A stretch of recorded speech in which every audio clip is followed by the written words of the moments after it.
ایک دن میں کچی آبادی میں گیا، وہاں مجھے ایک لیکچر دینا تھا۔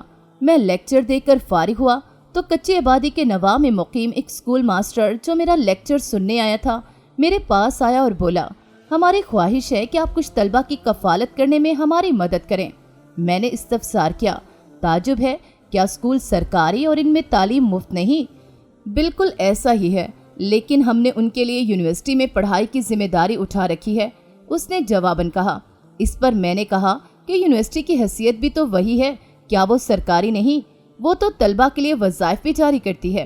آخر میں وہ بولا، میں آپ کو اصل بات بتاتا ہوں، ہمارے ہاں سیکنڈری اسکول سے بعض طالب علم ایسے بھی نکلتے ہیں جن کے حاصل کردہ نمبروں کا تناسب سالانہ امتحانات میں 99% سے کسی طرح کم نہیں ہوتا۔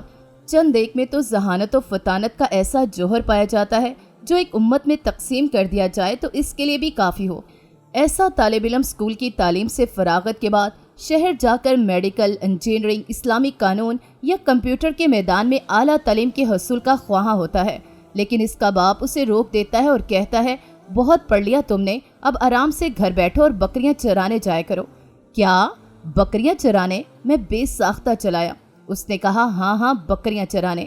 اور واقعی لڑکا بیچارہ تعلیم کا سلسلہ منقطع کر کے اپنے والد کے ساتھ بکریاں چرانی شروع کر دیتا ہے۔ نتیجتاً اس کی تمام صلاحیتیں اور مہارتیں اندر ہی اندر دم توڑ دیتی ہیں۔ سالہ سال یوں ہی گزر جاتے ہیں اور وہ بکریاں چراتا رہتا ہے۔ اسی دوران شادی ہوتی ہے، بچے ہو جاتے ہیں جو اپنے والد کا طرز زندگی اپناتے اور بالآخر بکریاں چراتے ہیں۔ اس گمبھیر مسئلے کا حل کیا ہے؟ آپ نے اس کے متعلق کیا سوچا ہے؟ میرا سوال تھا۔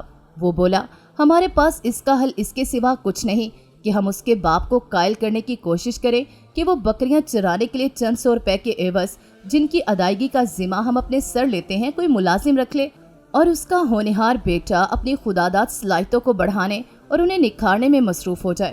نیز تعلیم مکمل ہونے تک ہم اس کے تمام اخراجات پورے کرتے رہیں۔ یہ کہہ کر ماسٹر چند ثانیے کے لیے خاموش ہوا اور سر جھکائے بیٹھا رہا، پھر یکایک بڑے پرجوش لہجے میں کہنے لگا، ایسا ہرگز نہیں ہونا چاہیے کہ افراد کار کی وہبی صلاحیتیں اور نفع بخش قابلیتیں ان کے سینوں میں ہی دب کر رہ جائیں اور وہ ساری عمر ان پر حسرت کی آہیں بھرتے رہیں۔ اسکول ماسٹر کے جانے کے بعد میں نے اس کی باتوں پر غور کیا تو اس نتیجے پر پہنچا کہ آپ کامیاب زندگی گزارنے والے ایسے تمام افراد کے کردار کا مشاہدہ کریں۔ میں یقین سے کہتا ہوں کہ ان میں سے ہر ایک، خواہ اسے احساس ہو یا نہ ہو، اپنے میدان میں چند مخصوص مہارتیں استعمال کرتا ہے جن کی بدولت وہ کامرانی کی منزل تک پہنچنے میں کامیاب ہوا۔ بعض افراد فطری طور پر کامیاب ہنر استعمال کرتے ہیں، یہ بات ان کے مزاج کا حصہ ہوتی ہے، جبکہ بعض دیگر افراد مہارتیں سیکھ لیتے ہیں اور انہیں استعمال کر کے کامیابی سے ہمکنار ہوتے ہیں۔